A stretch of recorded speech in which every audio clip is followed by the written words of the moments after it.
The Vengeful Luna. Previous episodes are available on the playlist. You can also visit our website for your favorite stories. A link is provided in the video description. Episode 5. The moment I kneel into her den, instant regret hits me when I realize how not a speck of our scent is in here. Whoever polished and cleaned this room would hear about it. They know better, and this is now becoming a problem as she suddenly starts clawing and ripping at her clothes, her hair.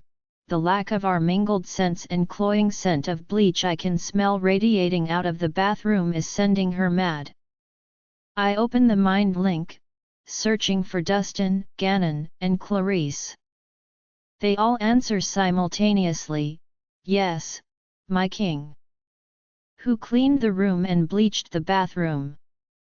I demand. Clarice gasps, and I know it wouldn't be her. She wouldn't be stupid enough. We changed the sheets and removed her clothes and the curtains like you asked, Dustin answers. Then why would you wash all of my clothes? I growl. They could have at least left some of those. We replaced them with the ones from your office. They are covered in your scent, and we used gloves, Gannon answers. Who else was in this room? No one, just us and Peter when he came up to drop food off. So no one else has been in here? I ask, gripping Azalea's hands as she pulls her hair out. I have some of your clothes here that I haven't washed yet. I will bring them up, Clarice says, slipping from the link. No one else should have been up there. We shut the doors to your quarters after we were done, Dustin answers. Well, someone has been because all I can smell is chemicals and bleach, and all my clothes in the closet smell fresh out of the press, I tell them. Is she all right? They ask. What do you think? Someone stripped her entire den. Even the mattress smells like chemicals, I snarl, pushing into her den when she claws her face.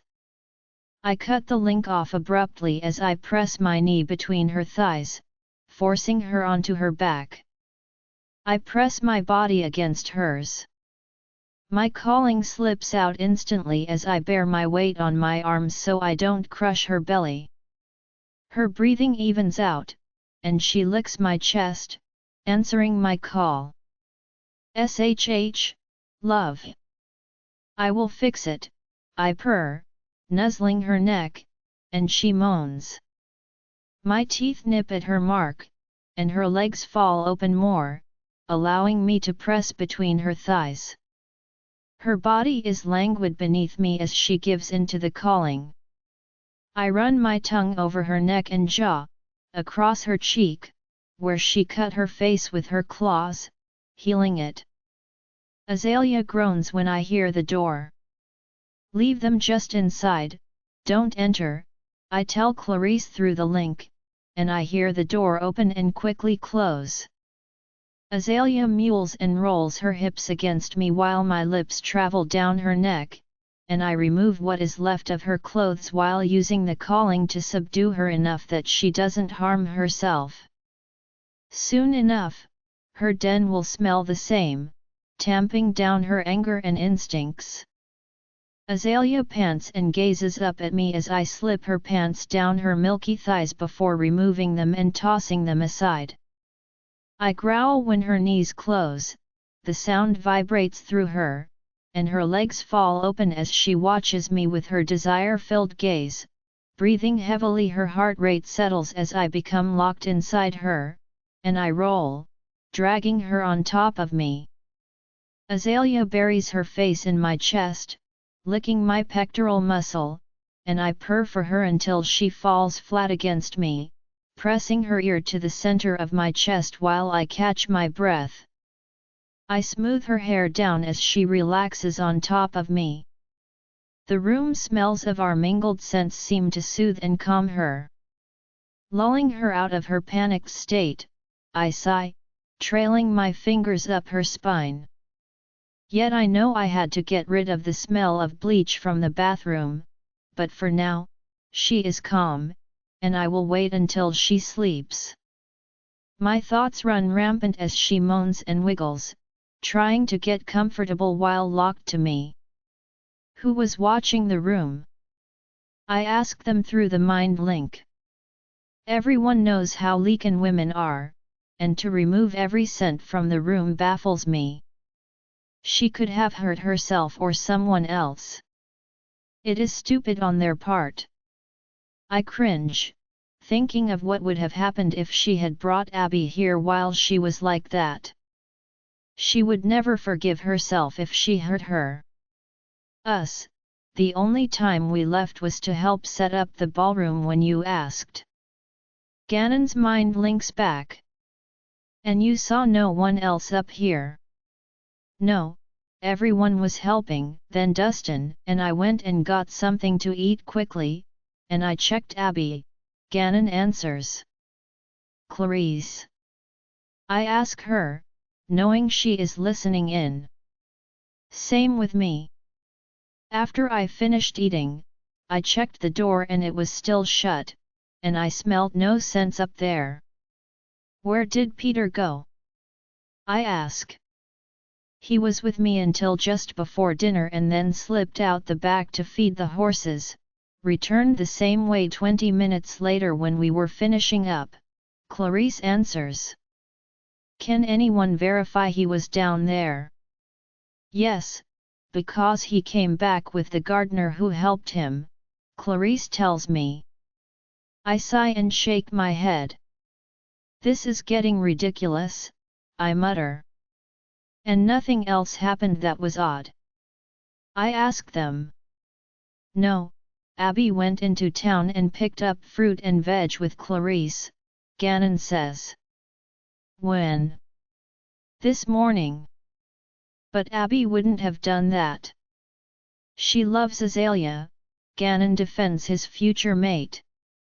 I know that. I'm just trying to think of who had access to the room. Just us, no one has been up here without signing in and out, and the only time we left, we ensured the floor was clear, and I just checked the cameras in the hall and nothing. Peter came up to clean the steps.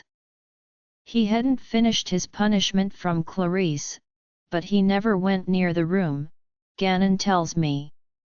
Peter would never. He is just a boy, but we must be missing something, I tell them. I will ask around, Dustin says, and I cut the link. Azalea. As I awaken, the midday sun streams through the open drapes, casting a warm glow upon my eyelids and coaxing me to open them. Squinting against the brightness, I survey the room, my gaze drawn to the windows. The sun sits high in the sky, its rays illuminating the space, and a cool draft gently caresses my skin, sending a shiver down my spine. I notice the heavy drapes swaying in rhythm with the breeze. Inhaling deeply, a sense of unease washes over me as I detect an unfamiliar scent in the air. It takes a moment for me to grasp the reason behind this disquiet, until it dawns on me that Kyson's intoxicating aroma is absent. The silence enveloping my den, devoid of his presence, leaves me restless. With determination, I shove aside the blanket and force myself out of bed, rushing towards the window, slamming it shut with a low growl. Why would he leave it open? I snarl inwardly, catching a glimpse of my disheveled reflection in the glass. My hair is tousled, and I stand, yet traces of Kyson's scent linger faintly upon my skin. However, the den itself carries no hint of him, only my own fragrance permeating the space. An itch surfaces on my skin, amplifying my longing for my mate. With a sigh, I tear my gaze away from my reflection and startle when my eyes land on the grassy patch atop the hill. Children are playing and rolling down the slope, having a rolling race to reach the bottom. A smile tugs at my lips as I observe Abby and Clarice with the kids. Abby sits at the top with Kyson nestled in her lap, while Clarice joins in the children, rolling down the hill along with them. Laughter rings loudly in the air, filling my heart with a longing to be down there with them. Turning on my heel, I make my way to the closet, selecting a loose-fitting, long-sleeved dress from its hanger. Slipping into it, I relish the way the fabric cascades over me, concealing my growing bump. As I smooth my hand over my abdomen, I feel the firmness of my skin, evidence of the life flourishing within me. Just as I finish dressing, the mind link opens, Kyson's voice filtering through my thoughts. "You're awake. I can come back up," he offers. "No need. I'm planning to join the children outside." "What are you up to?" I inquire, tugging the dress down and ensuring its comfortable fit.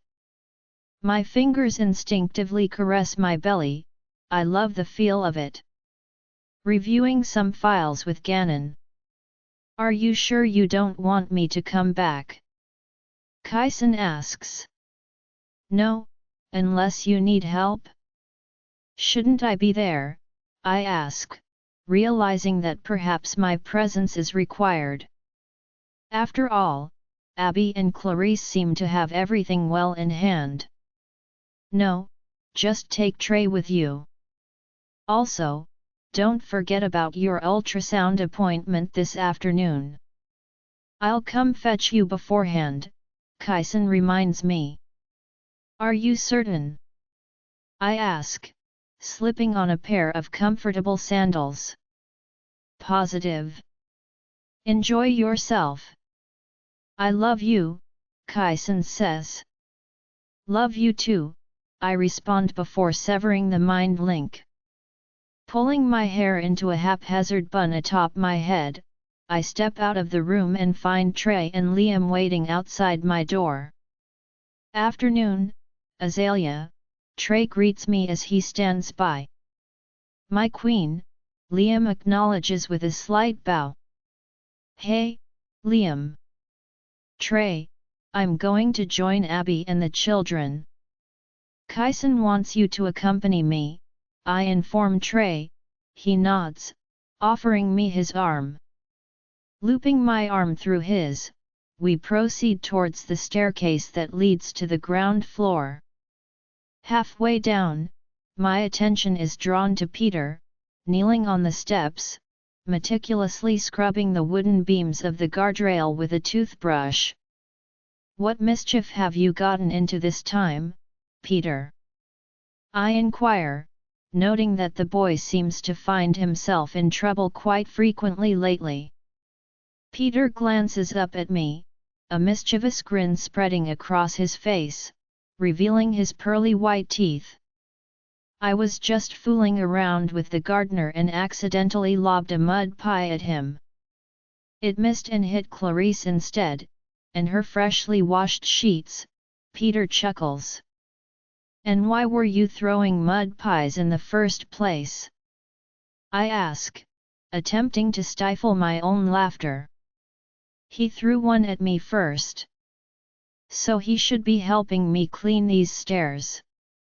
Honestly, I think Clarice punishes me just so she can avoid doing it herself," Peter pouts. Shaking my head at his antics, I continue descending the stairs when Liam calls out above us. "My queen," he addresses me from the top landing. Pausing on the middle step, I turn to face him. "I need to shower and have a meal. I've been on duty since last night. I've called Dustin to take over for an hour. Is that all right?" Liam asks. "Just go. He won't be long anyway." Besides, Peter will tell him if anyone comes up here, I say looking at Peter, who nods. You're fine. I will keep watch, Peter says, and Liam's eyes narrow at him on the stairs. It's fine. I will wait for Dustin. I was just letting you know, my queen, he says. Seriously? Liam. Just go. Dustin will be here soon. What could happen? Liam, for some reason, looks indecisive and is staring at Peter weirdly, like it is the first time he is truly seeing him. Why did Clarice send you to clean these stairs? Liam's voice grows cold, his gaze fixed upon the steps. Hey! Peter says, looking up from his scrubbing. Why were you up here yesterday? Liam asks him while tilting his head to the side. I have no idea what he is talking about, but Peter's brows furrow in confusion as he peers back at Liam. Pardon? I don't understand. Clarice sent me to clean the stairs, Peter says to him before glancing at me. He tosses his toothbrush into his cleaning bucket and his can of polish and rag while staring at Liam with fearful eyes. I walk back up the steps, wondering what has got into Liam because I don't like the way he is watching Peter. There are plenty of other staircases in the castle, he observes, tilting his head to the side. Trey shares my confusion, his brow furrowing as we exchange glances, questioning Liam's sudden shift in demeanor. It is then that a chill runs down my spine as I sense Liam's aura, distinct from Kyson's but still potent, emanating with an intensity that far surpasses that of an ordinary Leakin. Peter whimpers under its weight, visibly cowering in response, making me wonder if Liam is drunk. I dirted Clarice's sheets, Peter stutters. That wasn't the question I asked, Liam growls icily, his voice dripping with menace. I watch in concern as he descends a step closer to Peter. At that moment, I make my way back up the stairs, eager to understand what has come over Liam and why he is scrutinizing Peter so intensely. Why these stairs? Liam demands, pointing accusatory at them. There are numerous stairways throughout the castle, he asserts, stepping down another level. Trey's eyes widen with alarm beside me, mirroring my own growing unease. It becomes apparent that something is amiss. His aura intensifies further, causing Peter to whimper under the weight of its pressure. Azalea, Liam! I hiss urgently, my heart pounding as I rush to Peter's side. Beads of sweat glisten on his forehead, and his hands are clenched into tight fists on the steps. Panic courses through me as I take in the scene before me. Did you remove the scents from the king and queen's room? Liam demands, his voice filled with accusation. I gape at him, unable to comprehend his words. Liam. He's just a child. Stop commanding him. I snap, my voice laced with anger. Peter's grip tightens on my arm, his eyes pleading with me, tears welling up. Kyson. I call out through our mind link, desperation creeping into my voice. But before I can receive a response, Liam's voice cuts through, pulling me back into the tense situation. My queen, he cleans these stairs every day. Why would Clarice assign him the same task repeatedly? Liam questions, his gaze shifting back to Peter. No, I didn't, Peter gasps, his voice trembling with fear. What didn't you do? And why were you up here yesterday? Liam presses, motioning for me to come closer. But Peter clings to me tightly, his grip on my dress and arm desperate, as if I am his only lifeline. What is happening? Kyson's frantic voice echoes through our mind link. I don't know. Liam is accusing Peter, I explain, my voice filled with frustration and worry. Trey growls protectively behind me, sensing the tension in the air. Answer me. Liam barks, taking another step down towards Peter. His eyes flicker to Peter's trembling hands clutching onto me. Liam, calm down. He's just a boy, Trey interjects, trying to defuse the escalating situation. And this boy will answer, Liam growls back, his voice dripping with authority. I was asked to bring lunch up and assist Clarice with her tasks. I didn't touch anything in the room. Clarice wouldn't allow it. She made me stand by the door while she handed me the baskets, Peter blurts out under Liam's commanding tone, unable to resist the power of his aura any longer. Why these stairs? Liam probes further. Clarice told me to clean the stairs where she could see me, Peter blurts out, his words coming out in a rush. Clarice instructed you to clean them? Liam asks, his tone slightly softer. Well, not specifically these stairs. Just anywhere she could spot me if she left the kitchen. These are the closest ones, Peter explains, his voice quivering with nerves. Why did you choose these stairs? Liam asks, descending another step towards him. Liam. Enough. I intervene, my voice filled with anger and disbelief. No. I was just thinking. And out of everyone we've questioned, Peter has never been asked, Liam says, his gaze shifting between Peter and me. Suddenly, his eyes settle on the tool bucket resting on the step in front of Peter. As he approaches, a stronger scent of liquor wafts towards me, revealing that Liam is intoxicated. Anger boils within me as I witness his drunken state. He's just a boy, I exclaim, outrage seeping into my words. How could Liam take out his drunken ramblings on an innocent child? Peter looks petrified, his hands trembling as he clings onto me, tears streaming down his face. I was a boy once too, my queen. And I had already killed someone long before I was his age, Liam retorts coldly, each step calculated as he moves closer to Peter. I glance down at Peter, who growls softly as I hear Kyson's voice entering the mind link. My king, has Peter ever been questioned before?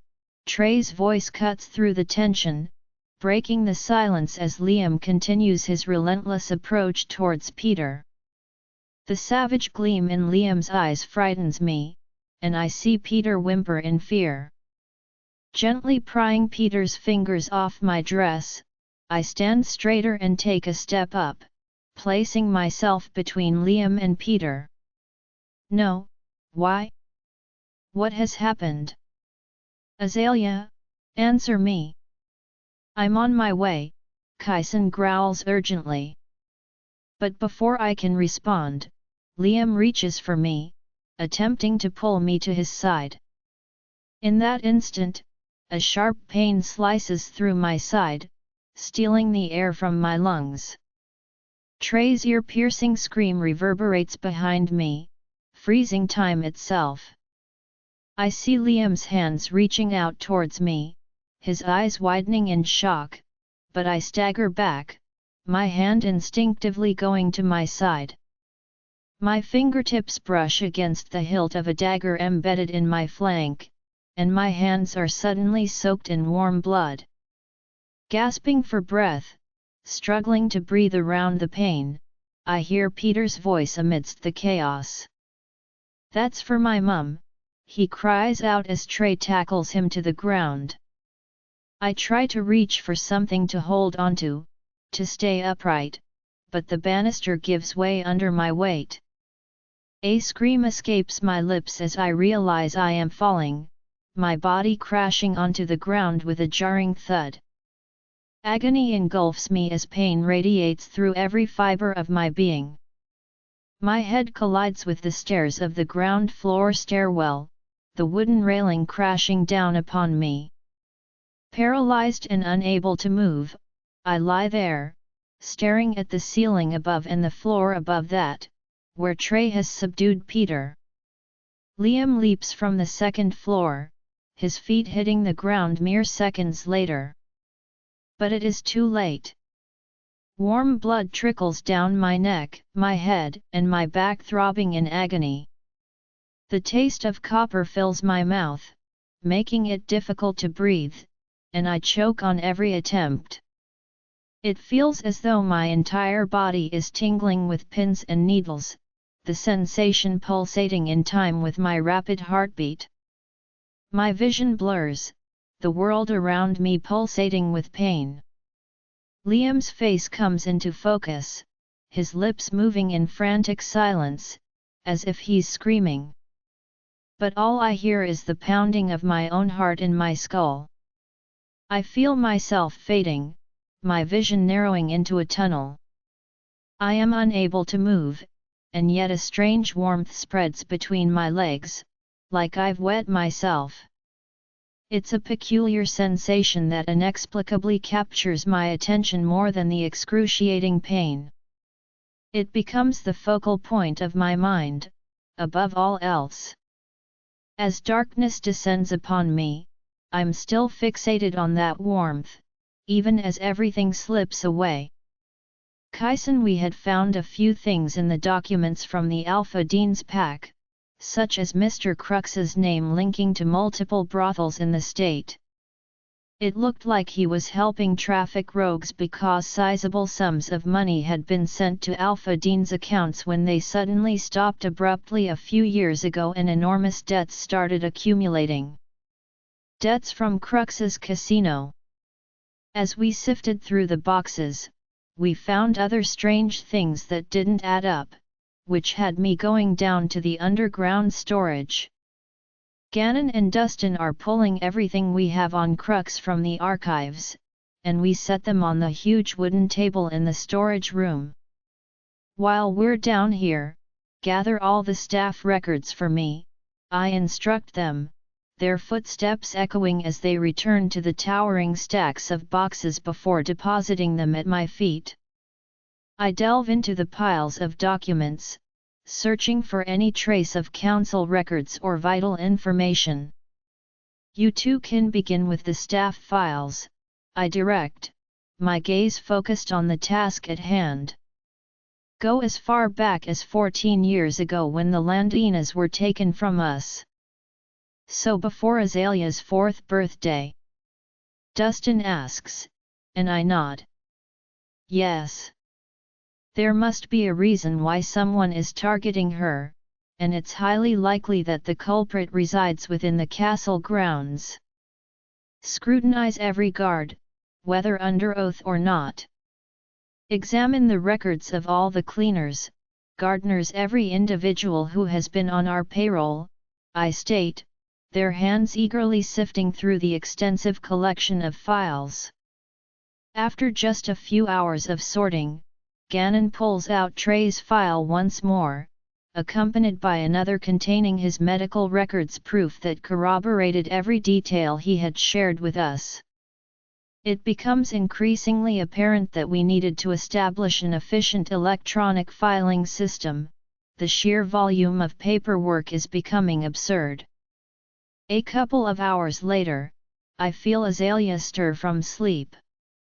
She informs me of her intention to play with the children and I urge her to take Trey along.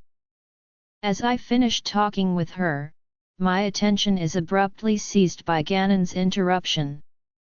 Did you know that Esther had spent time in the Landeena kingdom? he questions. I glance up, momentarily breaking the connection with Azalea. What? I reply, my curiosity piqued as Ganon extends a file towards me. For an entire year. Her parents reported her as a runaway, and she was eventually located in the Landeena kingdom. Garrett granted her permission to stay, Ganon reveals, his eyes fixed on mine. What year was this? I inquire, my mind racing to make sense of this new revelation. The year preceding Azalea's abduction. According to the records, she left a month prior to the attack, following a falling out with Queen Tatiana, Ganon discloses, prompting me to read the contents of the file. I find it peculiar that Esther would venture there only to return a year later. Despite our thorough investigation, no additional information surfaced, leaving me confused. It occurred to me that Esther's parents had once served my father, but I hadn't seen them in years. However, her grandfather contacted me seeking employment for Esther, and since they were former employees I gave her a job. While I was aware of her strained relationship with her parents whom she had been primarily raised by, my involvement in their affairs remained minimal. I try to pick my brain about why she has an odd relationship with her parents, trying to remember what their falling out was for, but I don't really involve myself with her. I feel the mind link open up moments later, Azalea calling me only to end the call abruptly. Almost immediately, Trey opens it up. My king, have you looked into Peter?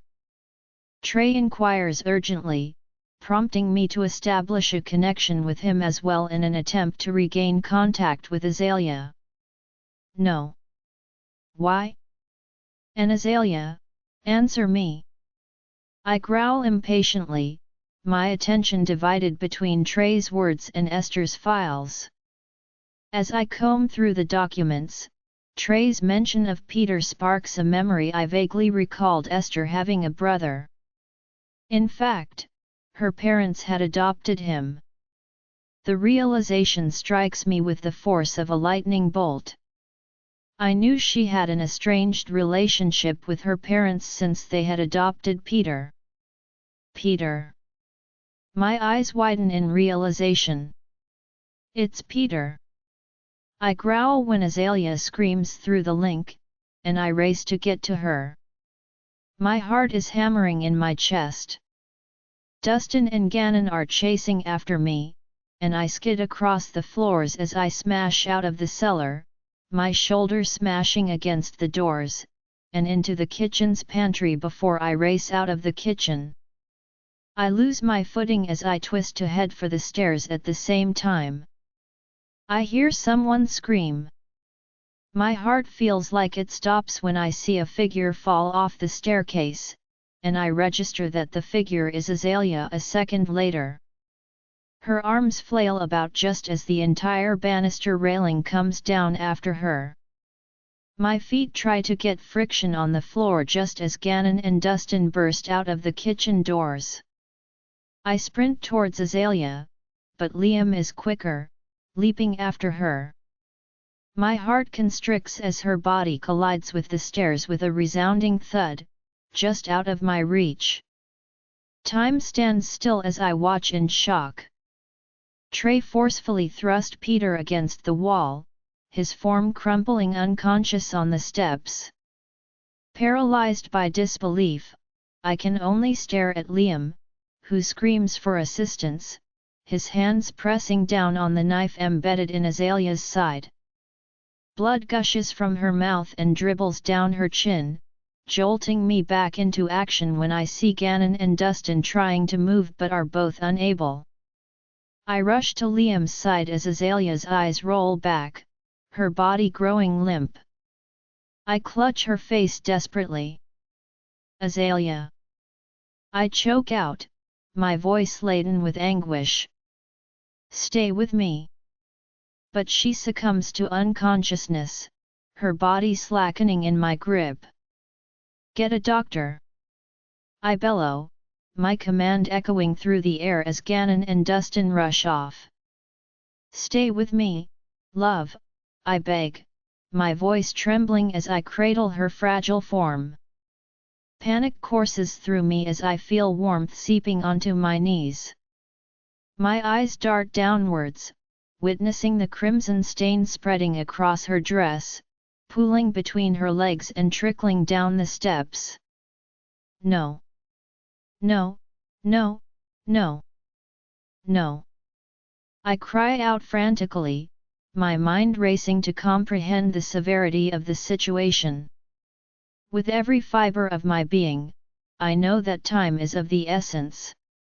Without hesitation, I slide my arms beneath her lifeless body, scooping her into my arms before sprinting towards the doors. Liam races ahead, forcefully shoving them open while urgently summoning the guards to unlock the gates. Blood coats my arms, her blood flowing from her head and also trickling between her legs. My clothes become saturated with her lifeblood as I bolt down the bitumen road, shifting while in motion. The sound of her weakening heartbeat, of our baby's, reverberates in my ears while I pray for its next beat. But she is still too early for any hope of a viable life to emerge. My legs falter as the heartbeat ceases. Her pulse weakens, and I glance at her in my arms. I wait for that flutter, needing to hear it, and tears blur my vision as I force myself to run harder when I don't. The doctor's surgery come into view ahead of me, its brick facade a flicker of desperate hope. People stare in shock as the doctor bursts through his surgery doors, his medical gear clutched tightly in his hands.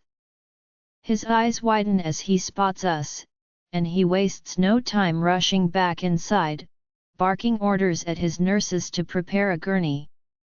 Navigating through the corridors of the aging brick building, we reach a room where the nurses anxiously await our arrival.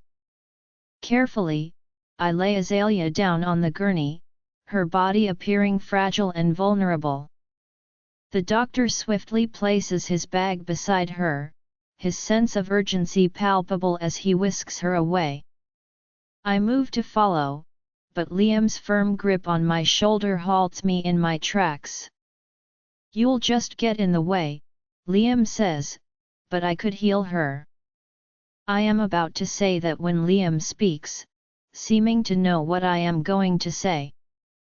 "Some things can't be healed, my king." "Let Doc work," Liam says, and moments later, Damien burst through the surgery doors. He looks at me, his eyes then moving to Liam's hand holding my shoulder. "Come on, let's wait outside." "There is nothing you can do right now," Damien says, and I shake my head. "Come on. Come have a smoke," Liam says, pushing me toward the doors, and am forced to take my eyes away from where Doc took her through the double doors to the day surgery area. Liam pushes me out the doors, nudging me, and I reluctantly step outside, and he shoves his smoke packet in my hand, yet I don't light one when he pulls two from the packet and lights them, keeping one for himself and passing me the other. "Azalea will be okay," Liam says, blowing smoke into the air. "She is tougher than she looks," he says. "The baby?" I ask. Neither of them says anything. Even though I know that if she is all right, the baby isn't going to be. Which makes me wonder if Azalea will be all right after all. The doctor confirms that when he steps out the doors 20 minutes later. He tugs his gloves off. "Azalea?" I ask. "Alive. She is still unconscious. I stitched her up. The bleeding stopped, but you could probably help that healing process," Doc says, and I nod. "Our baby?" I ask, grasping onto any form of hope. I'm sorry, my king. The fetus didn't make it, he tells me. Fetus. I hated the way he said it, but she was just in her second trimester. My legs buckle under me, and I hit the ground hard at his words. My heart sinks and my stomach drops at the information. I failed her. I should have figured it out earlier. Peter was a child and the last person I would have suspected. I failed her, and it cost us our baby and nearly her life. How do I tell her that? Azalea needs you, Kyson. Get up, Damien says. We lost the baby, I murmur, trying to wrap my head around everything. I know, but if you don't get up and get in there, you may lose her, too. Now up, Damien says, gripping my arm, and Liam grabs the other. They haul me to my feet. One foot in front of the other. Come on, big fella. Your queen needs you. Break later, but not in front of her, Liam says, pushing me towards the doors. It takes hours for her to wake up, and Damien goes back to the castle to retrieve some clothes, so I'm not walking around in just a hospital gown. I have just walked back into the room to find that she is sitting up. I feel nothing through the bond to tell me she has woken, and I only stepped out a minute to change quickly. Pinching the fabric of her hospital gown, she peers inside before rubbing her thighs. Her lips tremble, and she stares at her hands. Doc and I make sure to clean her up, so she isn't drenched in blood, but it seems like that is all she sees as she examines her trembling hands. Closing the distance between us, I notice her head rise, her eyes meeting mine. There is no emotion in her voice, and the bond between us feels non-existent. Do you feel it? She asks, halting my hand as it reaches towards her. I swallow hard and step closer, my fingers finding the back of her neck as they weave through her hair. Yet still, there is no response through the bond. I could feel it leaving me, she whispers, her vacant stare fixed on my chest. I know, love, I whisper back, but she remains frozen in place, staring off into nothingness. How about we get you home? I suggest, hoping to elicit some kind of reaction from her. But once again, she says nothing, not even a blink. She is like an empty shell, and I fight the urge to growl. I will kill him, but first, I need to take care of her, but he will die for doing this to her once I find out why. Azalea has no reaction when I pick her up, none at all. I take her home and set her in her den, and she lays down.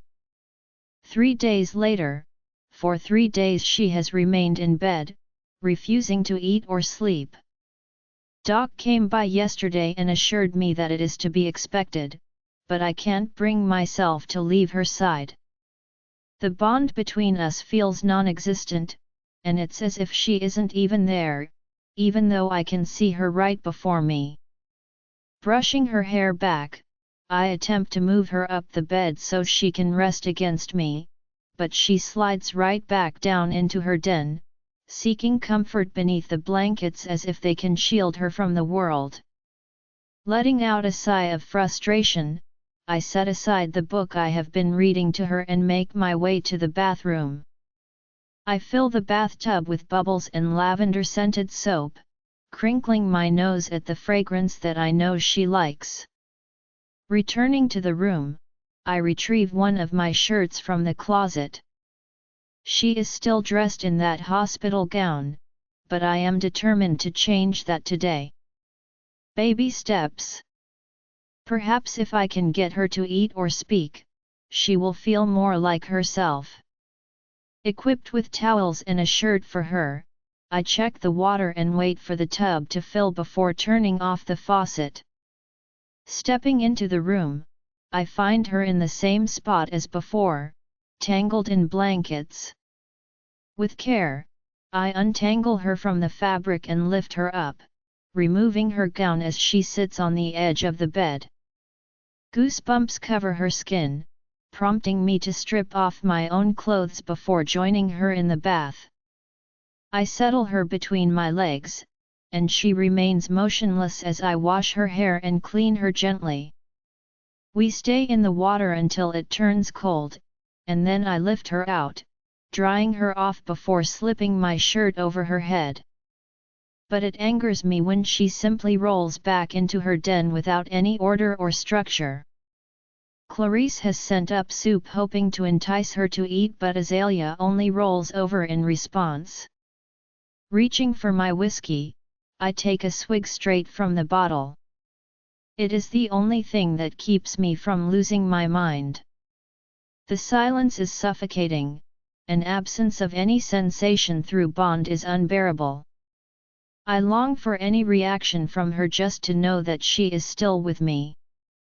My frustration grows as I glare at the disheveled den that obscures her from view, hiding her beneath layers of blankets.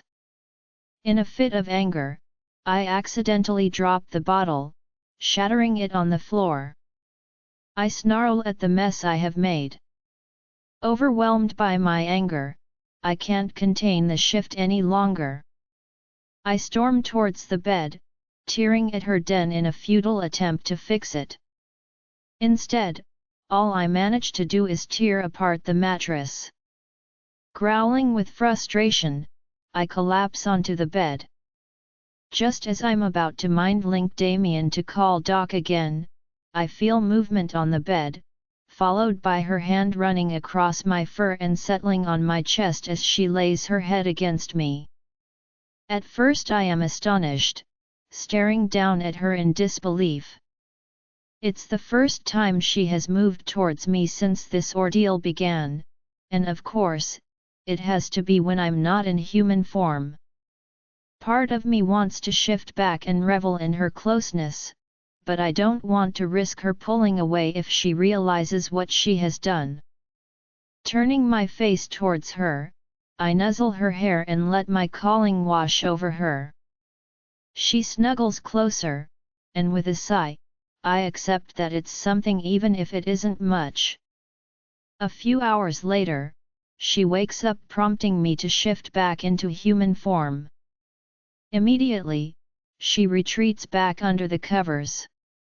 In the following days, I notice that she only seeks my presence when I'm in my shifted state.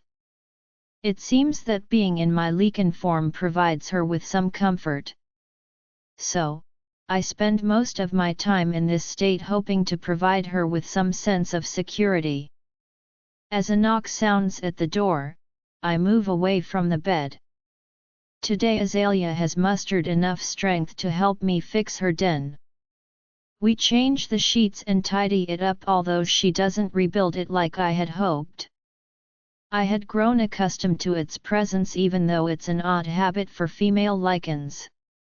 Nevertheless, I miss curling up in it with her. Liam enters with strips of raw meat and cubed cheese and crackers that Clarice had sent up. Is she still the same? Liam asks, and I nod wearily. It has been over a week, and still, she hasn't eaten. She is losing weight rapidly. This time, I've struggled lately every time I've attempted to make her eat while in my shifted form. The claws make it difficult, but she seems more at ease when I am in this state. I've been thinking, Liam says as I turn away from him. I pause and glance back at him. About what? I reply, not wanting to entertain any thoughts about Peter or theories at this moment. My focus is solely on Azalea. Peter is locked away in the cells, and I will deal with him when the time is right. About why she only goes near you when you're shifted, he states, opening up the mind link between us. You can't mate with her, Liam continues, and a growl rumbles in my throat. I look back towards the bed before turning my attention back to Liam. Something to consider, Liam says, leaving the room. I remain by the bed, propping Azalea up with pillows so she can sit comfortably. Accidentally, my claws nick her arm, causing her to flinch. Leaning down, I place a gentle kiss on the spot where I have broken the skin, watching as it heals before my eyes. Sorry, I murmur to her, but she remains silent, her gaze fixed on me.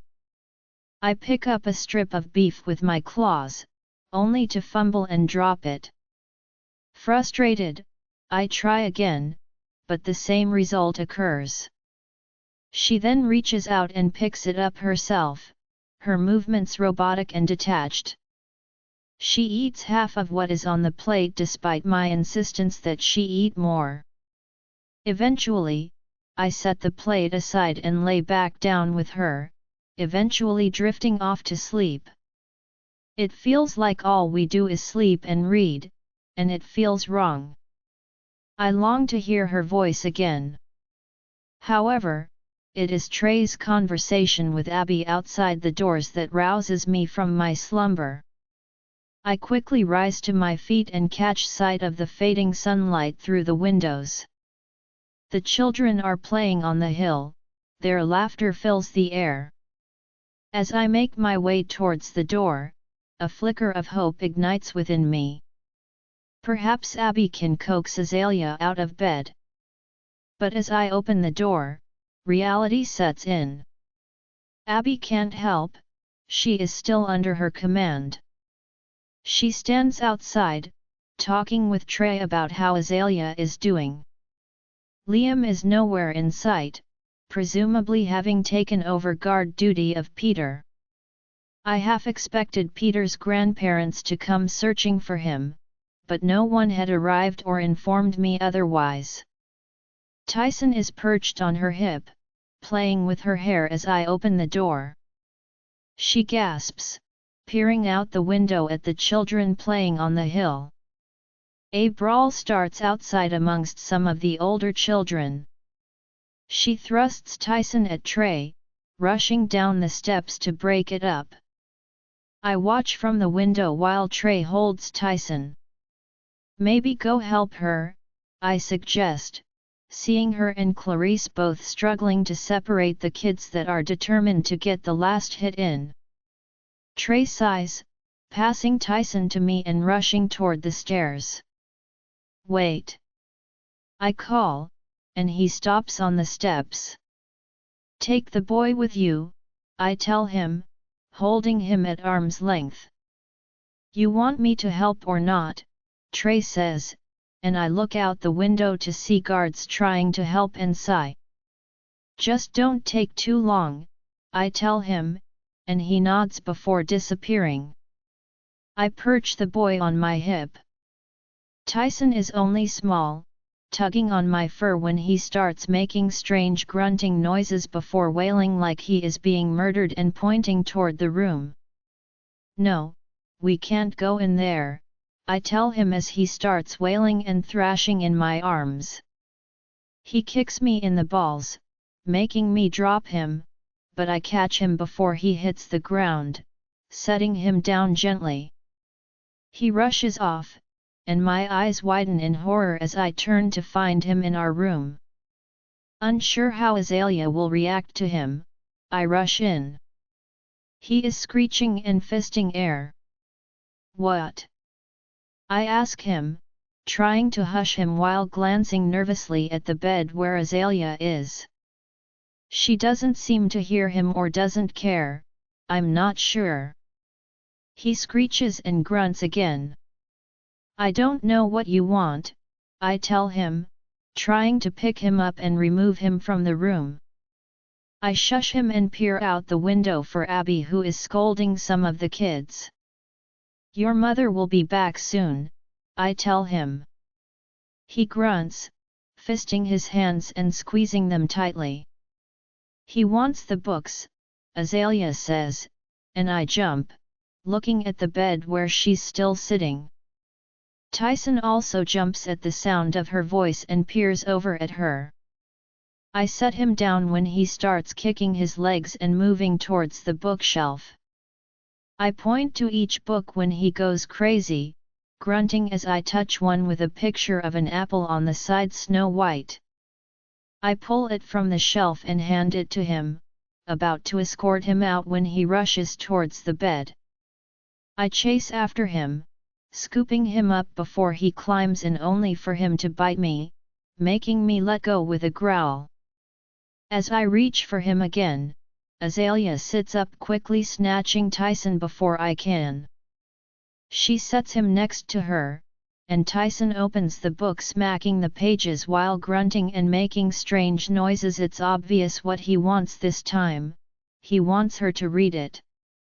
Azalea doesn't say anything but grabs the book from Kyson holding it out to me. He can read, Kyson, you know I can't, she tells us just as Abby returns, walking into a wall almost as she tries to cross the threshold. Azalea stares at Kyson brushing her fingers through his hair. Meanwhile, Abby mouths something to me wanting her son back. Can he stay for a bit? I ask. Abby glances at Azalea who is brushing Tyson's hair. She nods before walking off. It's more than she had done before, so I don't want her slipping back into herself. I open the book and start to read. Eventually both Kyson falls asleep followed by Azzy. Trey comes in a few hours later to collect Kyson for Abby, and I expected her to roll away from me when I shift back now that the kid is gone. Instead, she moves closer and places her head on my chest. I kiss her forehead, tucking her closer. Maybe tomorrow will be better, I think to myself. Either way, tomorrow, I have no choice but to deal with Peter. He has been in the cells for over a week, nearly 2, and I want him gone for what he has done. Azalea, nothing feels real, yet the searing ache in my heart serves as a constant reminder of its undeniable existence, and it beats despite feeling like it's broken beyond repair. My mind, however, remains shrouded in a disorienting numbness, as if it has willingly retreated to shield me from the weight of emotions. It is both a blessing and a curse. It's a detachment that renders me irrevocably, undeniably numb. But when I lay my eyes upon Kyson, a flicker of concern ignites within me. He drowns his sorrows in an endless torrent of alcohol, a desperate attempt to drown out his own pain. And still, he never strays far from my side. Through our bond, I can sense his anguish, intertwined with mine yet separate. It is a peculiar sensation, to feel his pain as my own and yet disassociate from it, acknowledging its existence while refusing to claim it as mine. Yet, in this state of emotional detachment, I find myself indifferent to everything. I exist but do not truly live. The concept of living or dying holds no sway over me, they are mere notions devoid of meaning. I am adrift in a bubble of indifference, numb to the world around me and to my own existence. And yet, as the days stretch on, I realize that remaining anchored to this unfeeling place cannot be a permanent state. As life continues its relentless march before my silent eyes, I am haunted by one question: is this all there is? Is this the extent of my existence, forever trapped within this barren emotional landscape? Gradually, I lose sight of the man who is my mate, losing connection not only with him but also with myself. Perhaps it is because for so long I had no sense of self, and the prospect of our unborn child held the promise of an identity, a role I could embrace as a mother. That loss cuts deep, for with it, another fragment of an identity I long to keep slips away. Questions gnaw at my every thought, rendering me paralyzed in their grip. Why did he feign friendship only to plunge the blade of betrayal into my back? How can he harbor such seething anger towards someone he claims to care for? Why did he strip away the one thing that was undeniably mine? The weight of these unanswered questions threatens to suffocate me. They consume my every waking moment, leaving little room for anything else. Yet, as I return to awareness, uncertain whether I have slept or have been awake this entire time, the room comes into focus and I am faced with my sleeping mate beside me. He stirs, instinctively drawn closer to me, his warm breath cascading over my neck as he buries his nose in my hair. Worry lingers within our bond even in his sleep, evidence of his desire to bring comfort. But I know that true comfort will elude me until I uncover the answers I seek. I want understanding, need it for closure, I need proof that I did not bring this upon myself. Though a part of me knows this truth, doubt continues to claw at my consciousness, insidiously whispering that perhaps I am to blame. With a heavy heart, I summon the strength to remove myself from Kyson's protective embrace, sliding out from under his arm that drapes heavily across my waist. Crossing the room in silence, I reach for his robe, craving the familiar comfort of his scent enveloping me. Clutching it tightly against my chest, I cast one last glance at his peaceful form before tiptoeing towards the door. Peering back at him, he remains asleep. He might be mad, or maybe he won't be, I'm not sure. So much has changed and yet remains the same. Though I have seen yet another side of Kyson, multiple in fact over the last few days. One that he loves me fiercely, not leaving me alone despite his own anguish, two that he has a really bad drinking problem. I never realized its true extent until I was locked in a room with him for so long. It makes me wonder if that is how he drinks all the time. On a few occasions, he drinks himself to oblivion. And on days when he doesn't, I can feel the tremor of his hands when he touches me. I feel his frustration as he fights the urge to find himself in the bottom of another bottle. One thing became apparent after the first week, the bottle always won in the end. That is something we will have to address later, for now I need to move before I decide to crawl back in bed and wallow in my own misery, so I twist the handle and step out the doors to find Trey. He looks at me as if he is seeing a ghost when I slip out the door and close it gently. He appears hesitant when I move toward him before he grabs me, crushing me against his chest.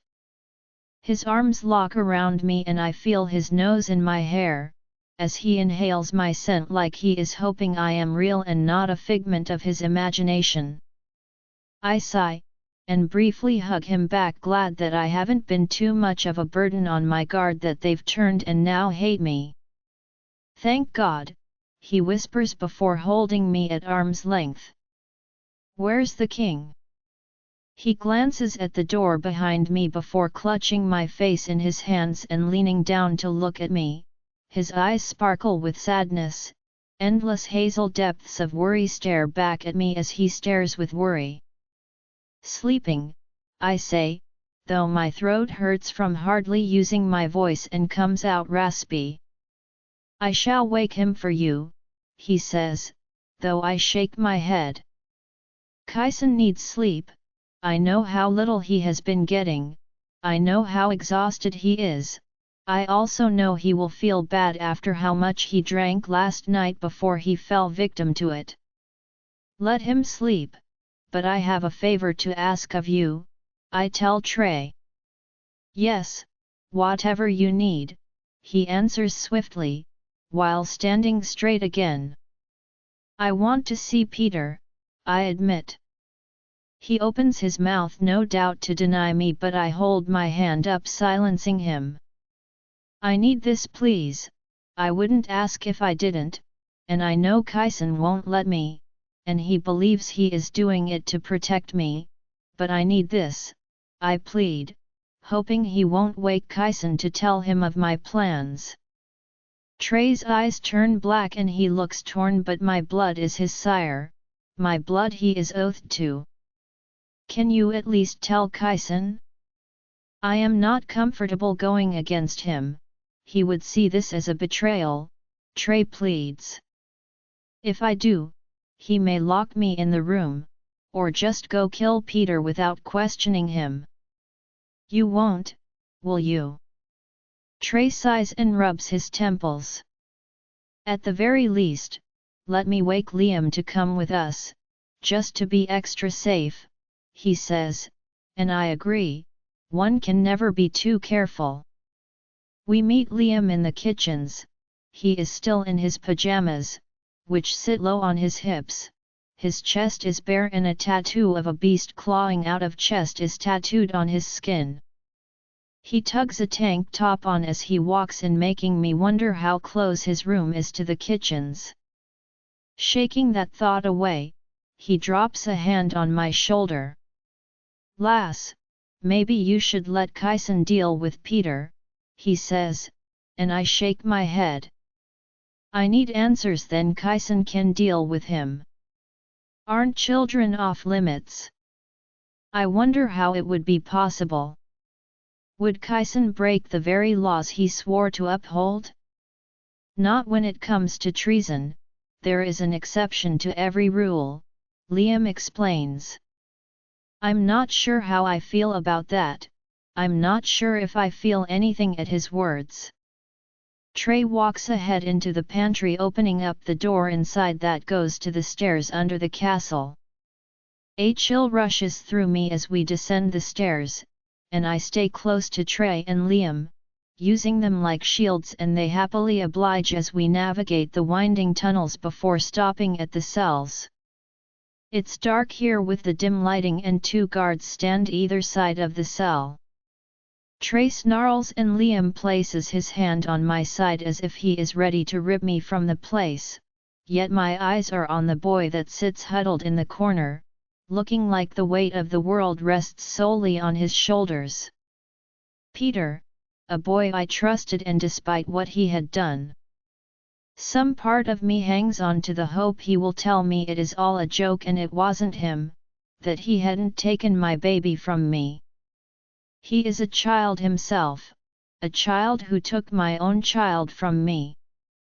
Seeing him so broken and scared only makes his young age that much more painfully obvious. Peter looks up, and I move to the bars. His head snaps up to look at me and he hangs his head. His knees are pressed to his chest, he looks small and meek. Though looks can be deceiving, was all of it a lie? Everything? I liked Peter, I liked his energy, his carefree personality, his bubbliness, but now I see a monster in a child's body, yet monsters hurt too. That becomes abundantly clear when he looks up, tears in his eyes that edge down his face and drip off his chin. I'm sorry, I didn't mean. I panicked, he sobs, and I look at Liam who is glaring daggers at him. Panicked? You drove a knife into her, that isn't panicking, that is calculated, Trey snarls, hitting the bars and making him jump. The guards, I notice, step away from Trey, backing away from him as his body shakes violently. I place my hand on his arm and he calms some, glancing down at me. Turning to the guard, I ask for the keys. Liam quickly grabs my hand to stop me and Trey presses closer to me like he will toss me over his shoulder for even thinking of going near Peter. He is detained, shackled with chains around his neck, ankles, and wrists. He isn't going anywhere. He can't hurt me, I tell them. He already has, Liam replies. I look at him and press my lips in a line. Yes, he has more than he will ever know. I want the keys. I am not talking to him through the bars, I tell Liam, who looks at Trey. They hold some secret conversation, and Trey growls, but Liam lets my wrist go. But when the guard goes to hand the keys over, Trey takes them. I'm coming in with you and you remain by my side and Liam by his, Trey says. I don't fight him on it, I know he won't budge unless I order him and I don't have the fight in me to debate it. I nod my head, and he unlocks the door.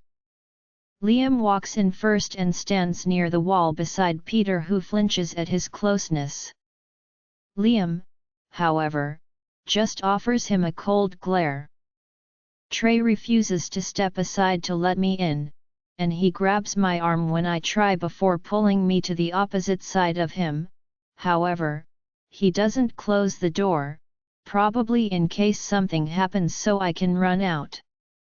I go to sit on the steel bed, but apparently that is too close because Trey grabs my arm, steering me to the far wall. Liam leans over and tosses the pillow over from off the bed to him and he catches it, dropping it at his feet. If you want to sit you can, but not near him, Trey says, and I sigh but sit on the pillow and lean against the wall. Though Trey remains standing, his leg brushing against my arm, and I look up at him. Can you at least sit? It feels awkward with you standing, I tell him, and he looks down at me before looking over at Liam. He moves, I will break his neck, Liam says in more of a warning to Peter, but Trey sits beside me, though his entire body is tense. Peter stares at the floor, sniffling and wiping his nose with the back of his hand. For a few minutes, I can't bring myself to speak. The air is thick with tension, but eventually, I find my voice. Why? I ask him, and his head lifts, his eyes snapping to mine. I didn't mean to, He moves his hands and Liam has him by his throat instantly, and my shriek makes him pause. He can't hurt me, he won't, will you, Peter? I ask. Peter chokes and sputters, his eyes bulging, but shakes his head as best he can, and Liam lets him go. He falls to the ground gasping. Peter pushes further into the corner away from him, but his eyes return to mine after a moment. It was you that poisoned the fruit, I tell him, and he chews his lip and nods his head. You bleached my room. He nods again. He also unbolted the stairs banister, that's why he was cleaning them, Liam growls, and Peter flinches, cowering away.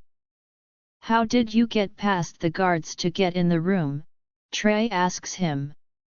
I offered to clean the roof's gutters, the window was cracked, Peter answers, and I press my lips in a line. Was it you that morning in the room? The window was open, I tell him, and he hangs his head and nods. Trey snarls at him, and Peter visibly makes himself smaller. I just wanted you to go back to Landeena, to leave the castle, I didn't mean to kill your. He looks at my stomach, and a tear rolls down his face, which he tries to hide as he glances away. Liam figured it out, and I knew they would remove me from the castle. I panicked and I went to take you hostage, but then he lunged at me, so I stabbed you. I swear I didn't mean it, command me please, ask anything. I will answer whatever you like. It wasn't my intention to kill you, but I freaked out. If you didn't intend to hurt her, why did you have a knife? Liam asks. I always have it, it was my father's, Peter says. I thought you didn't know your father, I ask, and he shrugs. I've heard of him, apparently he wasn't worth knowing. So you know who he is? I ask. Peter shakes his head. No, not even my grandparents know, just said he was a deadbeat because he never came for me, Peter answers.